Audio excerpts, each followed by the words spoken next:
अरे नमस्कार। संडे का दिन है, आराम का दिन है। आप लोग आराम करिए, हम काम, वैसे ही काम थोड़ी ना यार, हम भी तो मजे ही कर रहे हैं। आप देख रहे हैं क्रिक बज़ लाइव। मैं हूं गौरव कपूर, मेरे साथ मजे करने के लिए गोवा से अजय जडेजा, दिल्ली से वीरेंद्र सहवाग। अजय भाई, क्या हाल है आपके? बहुत बढ़िया सर। होली मुबारक हो सबको। छोटी आपको ही भी। सही, छोटी ही सही, लेकिन होली मुबारक हो। और ध्यान रखिए कोरोना का, भाई देखिए हमारे गॉड को भी हो गया है, तो बाकी लोग प्लीज ध्यान रखिए, मास्क लगा के रखिए। जैसे वीरू, मैं और गौरव अपने अपने बबल में हैं, आप भी आ जाइए। बिल्कुल। छोटी होली है, फिर भी आपको हम मुबारकबाद देंगे। हम भी तो छोटे हैं ना, हम भी छोटे छोटे हैं सारे, तो इसलिए छोटी होली की मुबारकबाद। और वीरू दिल्ली से हैं हमारे साथ। एंड वीरू, आप बोलते हैं बिल्कुल गॉड जी बोलते हैं। अब तो सही बात है, अगर भगवान को भी हो गया तो इंसान को तो बच के रहना ही पड़ेगा। But best wishes to Sachin for a speedy recovery. जी बिल्कुल बिल्कुल, उम्मीद यही करते हैं जल्दी रिकवरी होगी, 7 दिन में होगी, 14 दिन उन्हें क्वारंटाइन ना करना पड़े। मुझे लगता है कि जो मेफेयर रिजॉर्ट में थे ना 15 दिन, वहां से छूटे हैं तो बॉम्बे आए हैं, तो शायद कहीं अच्छा खाना खाने गए होंगे जहां से कोरोना लेकर आ गए। अरे वाह। तो खैर, तो 7 दिन में छूट जाए शायद इस क्वारंटाइन से वो, ऐसी हम लोग प्रार्थना करते हैं कि जल्दी से रिकवरी हो। खैर, जैसे ही पता चला तो मैंने अपना भी टेस्ट कराया, लकीली मेरा नेगेटिव निकला है, तो मैं खुश हूँ और घर से बाहर जा नहीं रहा हूँ। चलिए, सब आराम से ताला लगा के घर पे बैठ जाइए। वैसे भी फाइनेंशियल ईयर की एंडिंग होने वाली है, अपनी अकाउंट की किताबें खोलिए, सब देखिए, जरा बैलेंस करिए अपनी चेकबुक। चाहे कम हो या ज्यादा, बैलेंस तो करनी पड़ेगी। ठीक है, जो भी हो। आइए अब मैच के बारे में बात करते हैं। आज ये एक फाइनल हो गया जैसे एक दिवसीय श्रृंखला का, और मजा आता है क्योंकि जब टक्कर का मुकाबला ऐसे जाके लास्ट मैच में होता है। 1-1 हो गया है। आप कहते रहे कि अरे वनडे तो इस साल हो ही नहीं रहे, इस सीरीज का क्या महत्व है, पर आज फील हो रहा है ना, जीतना तो है? इंडियन फैंस हो तो जीतना तो है जरूर। तीनों ट्रॉफी चाहिए, 3 गुना लगान, 2 तो जीत चुके हैं। आज क्या भारत तीसरी जीत पाएगी? सबसे पहले टॉस तो नहीं जीता इंडिया ने, पर टॉस तो विराट वैसे भी नहीं जीते, मैच का क्या लेना देना उससे। तो टॉस हार गए, और फिर इंग्लैंड ने कहा पहले आप लखनऊ अंदाज में कि आप करिए पहले बल्लेबाजी। कोई बदलाव टीम में? जी हाँ, जैसे प्रेडिक्ट किया था कि स्पिन, अजय भाई कह रहे हैं, वीरू ने भी कहा था कि स्पिन जो है, spin is not in against England. तो कुलदीप यादव को छोड़ दिया गया है, टी नटराजन को लाए हैं। तो नीचे के 4 गेंदबाज देखिए आप, सब तेज गेंदबाज। टी नटराजन, भुवनेश्वर कुमार, शार्दुल ठाकुर, प्रसिद्ध कृष्णा, साथ में कृणाल पांड्या करेंगे गेंदबाजी। और सवाल यह होगा कि हार्दिक पांड्या करेंगे कि नहीं, क्योंकि आपको छठा विकल्प चाहिए होता है। वीरू, आप छठे, सातवें, आठवें एक इस टीम में रह चुके हैं जहां छठा, सातवां, आठवां विकल्प भी रहता था उस वनडे टीम में। जी बिल्कुल, मतलब कभी कभी जरूरत पड़ती, कभी कभी नहीं, ज्यादातर वनडे क्रिकेट में जरूरत पड़ जाती है छठे सातवें विकल्प की, क्योंकि वनडे क्रिकेट लंबी गेम है। तो उस लंबी गेम में जब बल्लेबाज रन बनाना शुरू करते हैं तो फिर आपको जिसका दिन खराब हो उसके ओवर निकालने भी जरूरी हो जाते हैं। तो मुझे लगता है, और खासकर जब ये 40 ओवर वाला पावर प्ले है जो 10 से लेकर 40 के बीच में, उसमें 5 फील्डर अंदर रखने पड़ते हैं। तो उसमें जो जितने भी बॉलर्स हैं ना, उनके थोड़े स्टैट्स खराब हो जाते हैं। तो उनको ध्यान में रखते हुए भी अगर आपके पास ऑप्शन है, रोहित शर्मा है, शायद 1-2 ओवर 4 ओवर उनसे करा सकते हैं ऑफ स्पिन। कोई हर्ज नहीं है, क्योंकि अगर जब सब लोग 10 रन 8 रन प्रति ओवर खा रहे हो तो रोहित भी खा लेंगे तो कोई फर्क पड़ेगा नहीं, क्या पता आउट कर दें। आईपीएल में हैट्रिक ली हुई है उन्होंने। बिल्कुल। तो मुझे लगता है कि पार्ट टाइमर, खासकर जब मेरे सामने आता था तो या तो पार्ट टाइमर नहीं या मैं नहीं, तो इस अंदाज से जाता था तो ज्यादातर आउट हो ही जाता था। तो शायद वो दूसरे बल्लेबाज इंग्लैंड के, वो तो मेन गेंदबाज के खिलाफ ऐसे जाते हैं, या तो वो नहीं या मैं नहीं। उस अंदाज में शायद रोहित को विकेट मिल जाए। ये बहुत इंटरेस्टिंग पॉइंट है कि जब पार्ट टाइम बॉलर आते हैं तो वही होता है ना, या तो फॉरवर्ड या रिवाइंड, पॉज नहीं होता बटन, अजय भाई। वो कहां से होगा कि तभी तो वो पार्ट टाइमर है ना। पार्ट टाइमर जैसे छुट्टी पे जाते हैं, आप जब छुट्टी पे 7-8 दिन के लिए कहीं जाते हैं तो वो डेली लाइफ थोड़ी जीते हैं, जिस टाइम पे आप उठते हैं, सोते हैं, क्या खाते हैं, पीते हैं। तो होगा, नॉर्मल नहीं चलेगा ना। पार्ट टाइमर के साथ तो ऐसे ही होता है, इसीलिए पार्ट टाइमर है। एक मतलब चीका हमारे पुराने जो है, वो हिंदुस्तान की तरफ से सबसे पहली बार 5 विकेट लेने वाले श्रीकांत थे वनडे क्रिकेट में, और एक ही सीरीज में 2 बार हो गए। तो अगली सीरीज में अगर आपने ऑफ स्पिनर खिलाना बंद कर दिया तो फिर मुश्किल हो गई ना। तो पार्ट टाइम हॉलिडे पे जाइए, खाइए पिए थोड़े दिन ठीक है, लेकिन उस पर निर्भर नहीं रह सकते क्योंकि कॉस्ट बहुत बढ़ जाती है फिर रहने की। मेरे से पूछिए ना, मेरा हाल मुझे पता है गोवा में। बिल्कुल सही बात है। पर आज जो हाल किया है इंडिया की टीम का, ये आप लोग कह रहे थे उस दिन, हम इसके बारे में चर्चा भी कर रहे थे कि अजय भाई आप काफी कह रहे थे कि ये वो इंग्लैंड की टीम आप ना समझें जिनको आप स्पिन करके आउट कर सकते हैं। ये टीम स्पिन खेलना जानती है, अच्छा खेलना जानती है। उस दिन कुलदीप और कुणाल दोनों को आड़े हाथों ले लिया था। आप दोनों कह भी रहे थे आप 4 तेज गेंदबाज लेके जाइए। खुश होंगे आप देख के कि हुआ है। कुलदीप के लिए तो बुरा लगता ही है क्योंकि काफी लंबे अरसे के बाद टीम में आए थे वापस और अब फिर जगह खो बैठे। जी बिल्कुल, एज एन इंडिविजुअल उनके लिए जरूर आपको लगता है कि यार मिस आउट कर गए, बट मेरा ये मानना रहा है अभी 2-3 साल से ये स्पिन बहुत अच्छा खेलते हैं इंग्लैंड के सारे खिलाड़ी।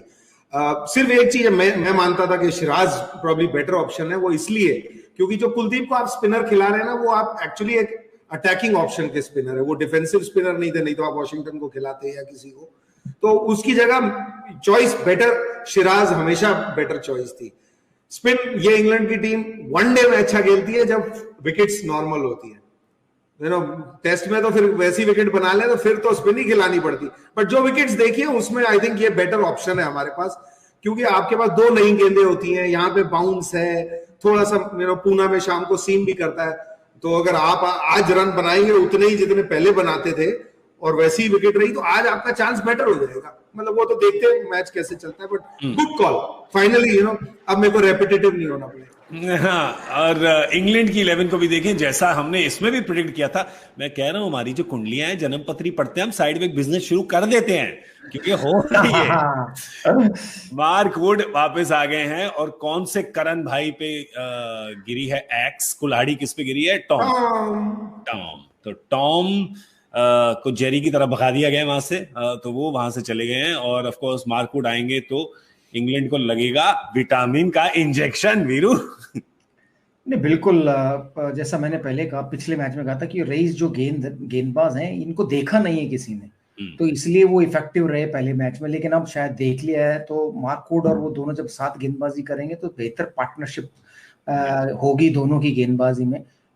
तो मेरे ख्याल से बेस्ट प्लेस है ये फास्ट बॉलरों के लिए, क्योंकि इंडिया में इससे बेहतर विकेट नहीं मिलेगा तेज गेंदबाजों को। बाउंस है, थोड़ा स्विंग होता है, अच्छे जगह डालो तो बैट्समैन के आउट होने के चांसेस ज्यादा बढ़ जाते हैं। तो मार्क वुड के आने से इंग्लैंड का खेमा तो जरूर खुश होगा कि जो एक कमजोर कड़ी लग रही थी उन्हें, तो वो शायद भर ली है। अब भर ली है तो, लेकिन भारत को ये ध्यान रखना होगा कि मार्क वुड आए जरूर है, लेकिन रन पिछले मैच में जो बने थे पहले मैच में उससे थोड़े से ज्यादा पिछले मैच में बने, आज कुछ बहुत ज्यादा बनाने पड़ेंगे अगर ये सीरीज जीतनी है तो। और बिगिनिंग में तो फॉर श्योर, क्योंकि पिछली बार नई गेंद सैम करन को थमाई गई थी एक तरफ से, तो लग रहा है कि रीस टॉपली और शायद मार्क वुड को ही मिलेगी नई गेंद। थोड़ा और दबाव होगा भारत के सलामी गेंद बल्लेबाजों में, पर ये उनको चेंज करना पड़ेगा क्योंकि इंग्लैंड और इंडिया का अगर आप देखें अप्रोच जो है वनडे क्रिकेट में अलग रहा है। भारत जो है पहले थोड़ी सी बचत करती है, फिर उसके बाद सारी जेब खर्ची जो है वो खर्च हो जाती है बाद में, पर बिगिनिंग में है थोड़ा सा वो संभाल के चलते हैं। इंग्लैंड दूसरी तरफ देखिए तो मतलब उनका जो डैम खुलता है तो फिर पानी बहता ही रहता है। अजय भाई बिल्कुल बिल्कुल, वो उल्टा खेलते हैं। आप एग्जैक्टली आपके सामने दोनों टीमों के वो है, पहले 10 ओवर देखिए या पहले जो भी ओवर्स आप देखें, शुरुआत में भारत वक्त लेती है और फिर आखिरी में प्रहार करने को देखती है। इंग्लैंड की फिलॉसफी 2-3 साल से ये रही है कि वो पहले प्रहार करने को देखते हैं और बाद में जो होगा तब देखी जाएगी। तो जब अच्छा दिन होता है ना इंग्लैंड का, तो आप उनको हरा नहीं सकते, क्योंकि उन्होंने कोई भी गेंद उस पूरी इनिंग में उस तरह नहीं ली कि ओके पहले मैं संभल जाता हूं। भारत के साथ क्या होता है कि अगर आप अच्छा दिन जो है वो आखिरी में जाके अच्छा तो होता है, लेकिन शुरू में आपने ऐसा वक्त निकाल दिया होता है कि नहीं यार मैं देखता हूं, थोड़ा संभल के चलता हूं, थोड़ा संभल के चलता हूं। तो कई बार इसलिए आप रन शॉर्ट रह जाते हो। इंग्लैंड रन शॉर्ट रह जाती है, लेकिन वो आखिरी में दोनों तीनों मैच जो आप जीते हो, एक वनडे में हो, एक 2-3 2020 में हो, वो उनमें आखिरी में उनसे गलती हो गई। शुरू में वो आगे ही थे।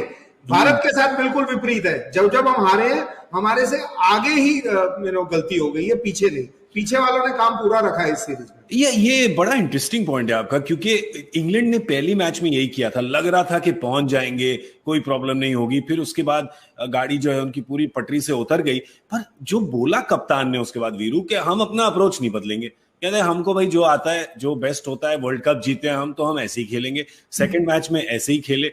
वहां भी लगा कि गाड़ी शायद उतर गई पटरी से, 3 विकेटें गिरी जब, पर संभाल लिया उन्होंने फिर।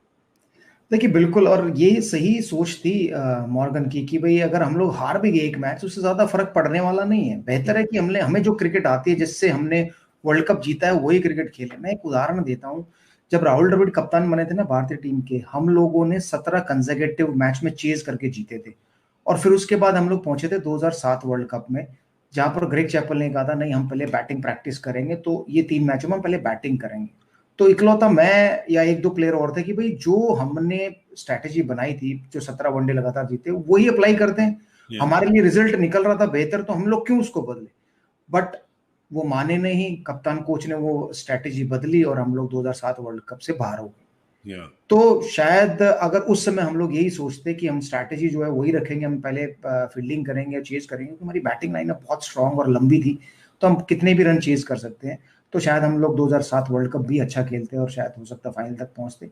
लेकिन हमने ऐसा नहीं किया, तो हम बाहर हो गए। अगर इंग्लैंड वो चेंज करेगी अपनी स्ट्रैटेजी ना, तो इंग्लैंड भी कहीं नहीं रहेगी, ना वो इधर की रहेगी ना उधर की। तो इसलिए बहुत अच्छा लगा मुझे सुन के जब मॉर्गन ने कहा कि भाई हम ऐसे खेलते और ऐसे ही खेलेंगे, हम जीते हैं हारे हम रिजल्ट से, हम अपनी स्ट्रैटेजी नहीं बदलेंगे। क्योंकि कई बार बल्लेबाज भी ऐसा करता है, अपनी स्ट्रैटेजी बदलता है और उसमें वो और शेल में चला जाता है और रन नहीं बनते हैं। जैसे केएल राहुल का एग्जांपल, अगर 4 मैचेस में उनके रन नहीं बने, अगर वो शेल में चले जाते हैं और सोचते नहीं मैं उसी अंदाज में खेलूंगा, तो शायद वनडे में भी रन नहीं बनते। तो कभी कभी अपने अंदाज पे आपको भरोसा ज्यादा देर तक दिखाना पड़ता है कि हाँ भाई मैं ऐसे ही खेलता हूँ और ऐसे ही खेलता रहूंगा। उतार चढ़ाव आएंगे, रन बनेंगे नहीं बनेंगे, हम मैच जीतेंगे नहीं जीतेंगे, लेकिन यही हमारा मोटिव है और यही हमारी स्ट्रैटेजी, इसके साथ हम खेलें। या बिल्कुल, अगर आप फंस गए बीच में, तो उस दिन क्या सेइंग थी हमारी क्रिकबज़ लाइव पे, लाइक वॉशरमैन्स पप्पी, समझे, नॉट हियर नॉट देयर। पर यहां पर अजय भाई थोड़ी सी जो ट्वीकिंग है भारत को अपनी स्ट्रेटेजी में करनी पड़ेगी। कभी कभी लग रहा है कि बहुत कंजर्वेटिव हो रहे हैं काफी लंबे अरसे तक उस 50 ओवर में। आई थिंक पिछले 2 मैच में तो साफ नजर आता है ना, क्योंकि आपको एक स्टार्ट मिला नहीं है रोहित शर्मा का स्टार्ट, क्योंकि आप रोहित शर्मा पे इतने डिपेंडेंट हैं। अगर इंग्लैंड को ये स्टार्ट मिलता है तो वो दोनों जो खिलाड़ी है ना, उनका अंदाज ही वाला है। तो जब आपको स्टार्ट नहीं मिलता, आप फिर 3 और 4 पे जब आते हैं, वो आपके सॉलिड खिलाड़ी हैं, वो टाइम लेते ही लेते हैं, उनका अंदाज ही वो है, कोई नया नहीं है। तो वो स्टार्ट नहीं मिला, इसलिए कंजर्वेटिव थोड़ा एक्स्ट्रा नजर आए हैं। टोटल पे तो आप पहुंच रहे हैं क्योंकि एंड में हो रहा है, तो पर्सनली वो है। इंग्लैंड का ये नहीं है ना कि एक इस पेस पे खेलेगा, दूसरा तीसरे पे खेलेगा, चौथा इस पे खेलेगा, ये बैट्समैन आएगा तो फिर ये अलग पेस पे लेके जाएगा, नहीं। इंग्लैंड का जो भी खेलने आएगा वो एक पेस पे लेके जाएगा। हिंदुस्तान के हर प्लेयर का पेस डिफरेंट है, सबको अलाउ किया गया है। और एक और बात इसमें आपकी ऐड करनी पड़ेगी कि इंग्लैंड का पेस जो है वो रिस्की नहीं है। ऐसा नहीं लग रहा कि वो ऐसे गाड़ी चला रहे हैं 100 पे बिना सीट बेल्ट के और बिना ब्रेक दबाए, ऐसा नहीं लग रहा। स्पीड पे चल रही है गाड़ी, पर रेकलेस या रिस्की ज्यादा नहीं लग रहा। सर सिंपल है ना, जो जिसकी सबसे तेज पेस है वो सबसे आगे खेल रहे हैं। अब 3 पे भी जो खेल रहा है, 4 पे जो खेल रहा है, 5 पे, कल वो लिविंगस्टन जो आए हैं वो भी ओपनर है। वहां पे 4 नंबर का कोई वो नहीं है, वहां पे कोई हिंदुस्तान की तरह नहीं है जो सीट पे बैठ गया उसकी सीट हो गई। वहां सीट नहीं है, वहां बस है। भाई आप स्टेशन पे चढ़े हो, अगर बस चलती रहेगी तो बैठ सकते हो, बस बंद हो गई तो उतरना पड़ेगा। तो बस चलाना पड़ता है, सब ड्राइवर है यहाँ पे, एक ड्राइवर है, एक कंडक्टर है और बीच में सीट वाला है। एनालॉजी अच्छा लगा, ये बहुत बढ़िया एनालॉजी है ये। पर सही बात, और बाहर जो बैठे हैं वो है ना, वो टिकट चेक कर रहे हैं, जिसने ठीक नहीं किया उसके टिकट काट देते हैं। कप्तान वो बस स्टैंड पे बैठे हुए बाहर लाइन में, कोई उतरता है तो चढ़ जाते हैं कि भाई कंडक्टर चढ़ने देगा तब चढ़ेंगे ना, वो तो तैयार बैठे हैं। सर 1 मिनट, ये भारत की बस है, छत पे भी बैठे हैं लोग, ठीक है, ऐसी कोई बात नहीं है। तो इसीलिए शायद हम बात इसलिए कर रहे हैं इसके बारे में, क्योंकि ये जो कंजर्वेटिव अप्रोच है, थोड़ा इसको अगर थोड़ा कम करें, थोड़ा सा अगर स्पीड बढ़ाएं, तो 300 जो 350 का एक आंकड़ा दिखाना चाह रहा हूं मैं आप लोग को, कि 350 इतना बन नहीं रहा जितना भारत चाहेगी। और आजकल 350 वाला आंकड़ा ये हो गया है ऐसा वीरू के, ये 350 वो कहते हैं ना, कहते हैं कि 50 वो क्या 50 इज द न्यू 40, तो 350 इज द न्यू 300। नहीं बिल्कुल गौरव, एक और बात है कि पहले मैच में 313 के करीब बने थे, दूसरे में 339 के करीब बने, तो वो प्रोग्रेस हो रही है। तो ऐसा नहीं कि इंडियन टीम वो प्रोग्रेस नहीं कर रही, बट वो प्रोग्रेस कम हो रही है। तो जो बीच के ओवर है ना, वो बीच के ओवर में अभी भी भारत को कैपिटलाइज करना पड़ेगा। इंग्लैंड जो बीट कर रही है ना इंडिया को, वो उन बीच के ओवरों में बीट कर रही है। जो 10 से लेकर 40 के बीच का पावर प्ले है ना, उसमें वो अपने रन रेट को गिरने नहीं देते, जबकि भारत वहां थोड़ा सा स्लो हो जाता है। अगर उस समय, जैसे अजय भाई ने एक बहुत बढ़िया पॉइंट कहा कि अगर रोहित शर्मा स्टार्ट दे देते हैं और वो 10 के बाद रहते हैं ना, तो फिर वो जो मोइन अली हैं, आदिल रशीद हैं, वो उनको गेंदबाजी करने नहीं देंगे इतनी आसानी से। ऐसा नहीं होगा कि वो 10 ओवर डालेंगे और 50 रन देके चले जाएंगे, फिर उनके भी आंकड़े ना बदल जाएंगे 70 के कम रनों, क्योंकि अगर पहले 3-4 ओवर वो खेले और उन्होंने उसी में 30-40 लगा दिए, तो फिर उनको वो अपने स्टैट्स को ठीक करते करते समय लगेगा और एंड में जाकर वो 60-70 पर पहुंच ही जाएंगे। तो इसलिए वो जो बीच के ओवर वहां फंस रहे हैं। और अब हर बल्लेबाज की ना जो सोच है वो बदल गई है T20 के बाद, क्योंकि हर कोई सोचता है यार लास्ट के 10 में 110 रन 120 रन बन सकते हैं, क्योंकि T20 में बनाते हैं, सिर्फ आउट नहीं होना है। तो वो सोच बदलने से ये 300 जो नया 300 आप बोल रहे हो 350 हो गया है, वो इसलिए हो गया है क्योंकि वो 7 रन प्रति ओवर की जो एवरेज, वो जो रन रेट है वो बनाना मुश्किल नहीं है और चेज करना भी मुश्किल नहीं है। सिर्फ वो तभी उसमें बाधा डलती है जब आप विकेट ले लेते हो, क्योंकि T20 में भी आप तभी मैच जीते हो जब आप विकेट ले लेते हो। अगर सेट बैट्समैन 20 ओवर तक खेल जाता तो ऐसा कोई भी टारगेट नहीं जो अचीव नहीं हो सकता। देखिए, हम हमेशा आपको कहते हैं क्रिकबज़ लाइव में, हम सोच को रिजल्ट को नहीं, क्योंकि पहला मैच कम स्कोर बनाया और जीते, पर वो मैच आपको गेंदबाजों ने जिताया। ठीक है, वो आए वहां पर और जिताया उन्होंने मैच आपको। पर सेकंड मैच में बल्लेबाजों ने ज्यादा स्कोर बनाया, पर वो पिच देख के, वो कंडीशंस देख के, बॉलिंग देख के, और मिड शो में हमने यही कहा था कि ये जो बीच का पीरियड है ये कहीं महंगा ना पड़ जाए, और ये महंगा पड़ा। क्योंकि गेंदबाज आपको बिल्कुल मैच जिता सकते हैं, पर एज बल्लेबाज आप जब पहले बैटिंग कर रहे हैं तो आपका भी ये कर्तव्य है कि बेस्ट चांस दे अपने बॉलर्स को, और कहीं भी छोड़े ना, कहीं भी जाने ना दे वो मामला बीच का। इंग्लैंड जो है वो ऊपर कभी जाने नहीं देते, मौका मिलता है तो जरूर डबल डाउन कर जाते हैं। एक तरफ J&J, जॉनसन एंड जॉनसन नहीं, जेसन और जॉनी जो हैं दोनों, जिनको तीसरे जे जॉस बटलर, उनके कप्तान ने कहा है कि बेस्ट ओपनिंग पेयर है अभी यहाँ पे। ओ हो, एक बेस्ट ओपनिंग पेयर तो हमारे पास भी थे जिनके आधे यहाँ पे बैठे हैं। वीरू बताइए ये कॉल इनकी। देखिए, मतलब बेस्ट ओपनिंग पेयर वो ये इसलिए नहीं कह रहे हैं कि वो 1-2 मैचों में रन बनाया, पिछले 43 मैचों में 13 उनकी शतकीय साझेदारी है, 61 का औसत है, तो कंसिस्टेंट है वो दोनों एज ए ओपनर, तभी शायद वो बेस्ट ओपनिंग पेयर हैं। और ये आंकड़े बढ़ेंगे ही, कम नहीं होंगे। जैसे जैसे मैच बढ़ते रहेंगे आंकड़े भी बढ़ते रहेंगे, 100 की पार्टनरशिप और लगती रहेगी, शायद एवरेज ऊपर नीचे हो, लेकिन ये जरूर है कि इनकी सेंचुरीज की जो पार्टनरशिप है वो बढ़ेंगी, कम नहीं होंगी। और किसी भी टीम को उठा लें, 96 वर्ल्ड कप जो श्रीलंका जीता था, अगर उनके ओपनिंग पेयर देखे तो वो भी कुछ ऐसे ही थे, ताबड़तोड़ बल्लेबाज थे, जयसूर्या और कालू वितरना, तो वो वर्ल्ड कप जीते। और इंग्लैंड भी जब वर्ल्ड कप जीता तो भी यही ओपनर, ताबड़तोड़ ओपनर थे। तो इवन जब भारत भी जीता तब भी सचिन और सहवाग ताबड़तोड़ ओपनर थे दोनों, तो भी भारत फाइनल तक पहुंचा और जीता। तो मेरे ख्याल से जो ओपनर है वो नींव सेट कर देते हैं, वो एक टोन सेट कर देते हैं जिस दिन वो चलते हैं दोनों।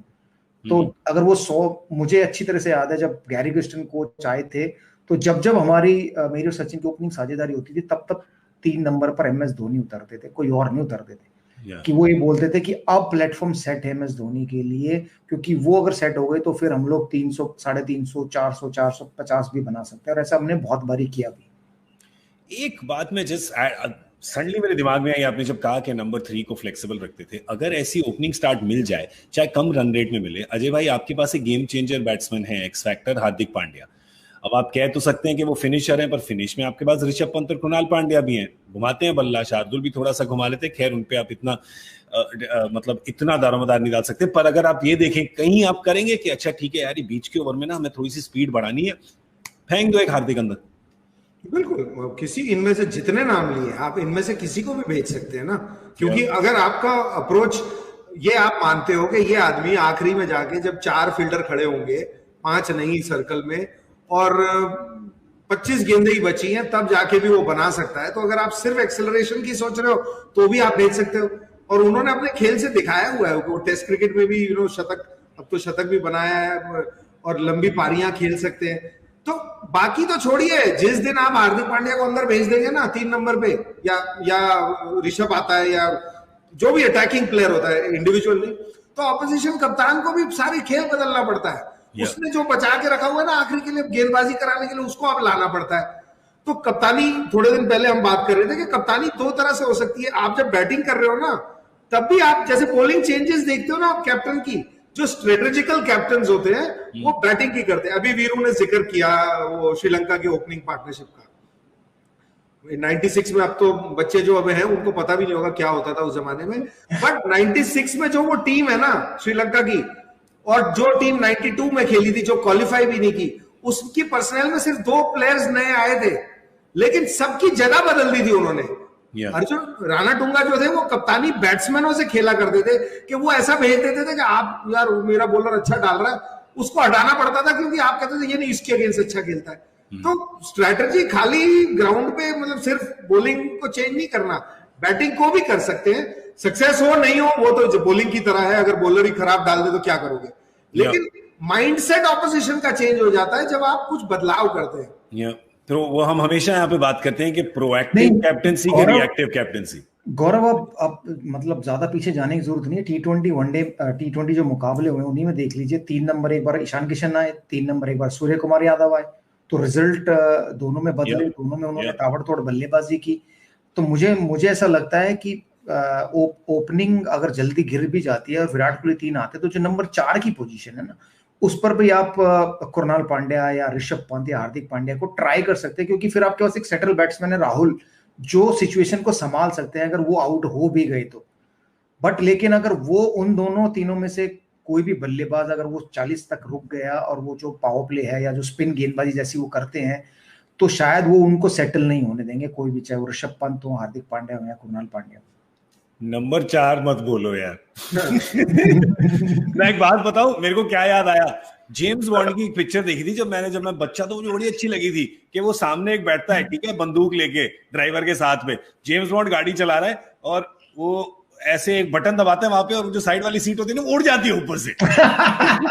ठीक है, ये नंबर 4 जो है ना इंडिया की वनडे टीम में, ये वही जेम्स बॉन्ड की सवारी है। मैं सिर्फ ये कह रहा हूँ कि अगर ओपनिंग पेयर आउट हो जाता है कोई जल्दी, सपोज शेखर या रोहित को जल्दी आता है, तो रोहित ऑब्वियसली विराट कोहली 3 नंबर पे आएंगे, बट लेकिन 10 ओवर के बाद अगर कोई विकेट गिरता है तो आप वो ट्राई कर सकते हैं। हालांकि उस समय भी नई बॉल जरूर होती हैं, लेकिन मेरे कहने का मतलब ये है कि अगर ये इनमें से कोई आया और उसने उस साझेदारी में, पार्टनरशिप में थोड़ा भाग लिया, तो फिर वो उनको बॉल डालने नहीं देगा, क्योंकि जो 5 प्लेयर अंदर रखने हैं ना सेकंड पावर प्ले में, वो मुश्किल पैदा कर देता है स्पिनर के लिए। जब कोई मारने वाला खिलाड़ी आता है कि अगर ऑफ साइड में अंदर 3 है और लेग साइड में 2 हैं, तो वो लेग साइड में मार देगा, फिर वो अगर लेग साइड में पीछे किया तो ऑफ साइड का बुलाया तो ऑफ साइड में मार देगा, और सामने वाला बुलाया तो सामने मार देगा। तो वो फिर बॉलर और कप्तान के लिए ना सरदर्द बन जाता है यार, मतलब किसको बॉलिंग कराऊं, किसको अंदर रखूं, किसको बाहर रखूं। तो वो एक सरदर्द देने वाला बल्लेबाज होना चाहिए। अगर नॉर्मल बल्लेबाज खेलता है तो वो सोचता ही नहीं है कि यार मैं इधर चौका मारूं या इधर, वो सोचता है चलो मैं ये 4-5 ओवर निकाल लेता हूँ, सेट हो लेता हूँ, फिर मैं सोचूंगा।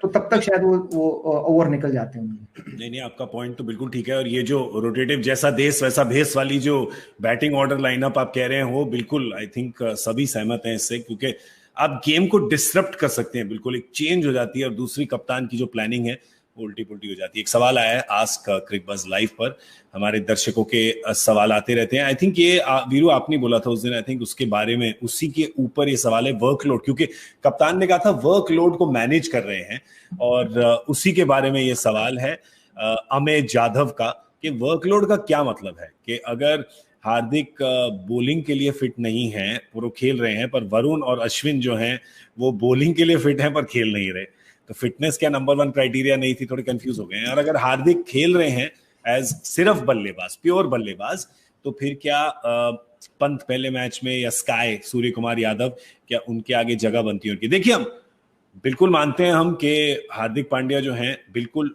Game changing x factor type के बैट्समैन हैं। उनकी जो खूबियां हैं उसके बारे में तो सब, मतलब जितने भी गाने गा सकते हैं हम, पर पेचीदा सवाल है वीरू, ये मतलब इंटरेस्टिंग सवाल है हमें का। नहीं, बिल्कुल इंटरेस्टिंग सवाल है, लेकिन मैं यहाँ एक बात कहूंगा कि यहाँ पर बात हो रही है यो टेस्ट की। तो हार्दिक पांड्या को भागने में दिक्कत नहीं है, हार्दिक पांड्या को वो जो बॉलिंग में एफर्ट लगता है शायद उससे दिक्कत है, जिसकी वजह से उनकी बॉडी पे लोड आता है और वो वर्कलोड उसी को मैनेज करने की बात हो रही है। जबकि अश्विन और अगर चक्रवर्ती की बात करें तो उनसे वो यो टेस्ट में जो उनको भागना है ना, वो क्लियर नहीं हुआ है, शायद इस वजह से वो नहीं रहे। बट मैं खैर इन सब बातों को नहीं मानता। अगर ये क्राइटेरिया पहले होता तो तेंदुलकर, गांगुली, लक्ष्मण ये सब कभी पास होते ही नहीं, क्योंकि मैंने तो अपने टाइम में मैंने कभी नहीं देखा इन्हें बीप टेस्ट क्लियर करते हुए। इनको 12.5 होता था उस समय, तो वो 11-10 पे ही रह जाते थे। तो वो नहीं, क्योंकि स्किल इंपॉर्टेंट है कि अगर आज आप फिट टीम खिला रहे हो और उसकी स्किल में कोई कमी है और आप मैच हार रहे हो, तो फिर तो उसको ले आओ जिसकी स्किल अच्छी है, एटलीस्ट बॉलिंग फिट तो है वो, ठीक है, उसको धीरे धीरे आप उसकी फिटनेस बेहतर करा सकते हो।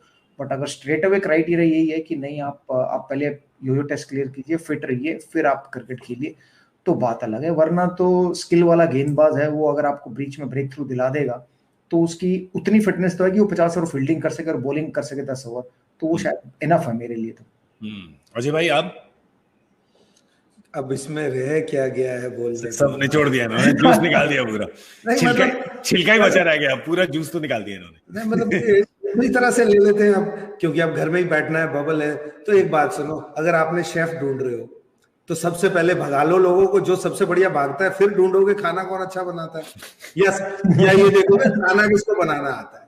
मतलब वीरू ने बोल ही दिया है, और इसके बारे में बढ़िया। और मैं बुला रहा हूँ हुसैन बोल्ट को डिनर बनाने के लिए। फिट है, बिल्कुल फिट है भाई। आइए आज जरा थोड़ी सी अपनी गेसिंग गेम कर ले, क्योंकि देखिए यहाँ पे रिवाज क्या है मैं आपको बताता हूँ। रिवाज ये होता है कि हम लोग गेस करते हैं कि 50 ओवर में कितने रन बनेंगे। देखिए हमने पिच देखा नहीं है, कंडीशन देखी नहीं है, पता नहीं कैसे खेला जाएगा, पर इसलिए तुक्काबाजी है तो हम गेम खेलते हैं मजे में। पर दूसरा रिवाज ये है कि पहले वीरू गेस करते हैं और वो बताते हैं कि क्या होगा स्कोर, और फिर मैं और अजय भाई गाड़ी ऊपर नीचे पार्क कर देते हैं 15 रन 20 रन आगे पीछे, ठीक है। तो चलिए भाई मार्गदर्शन करिए, जरा बताइए।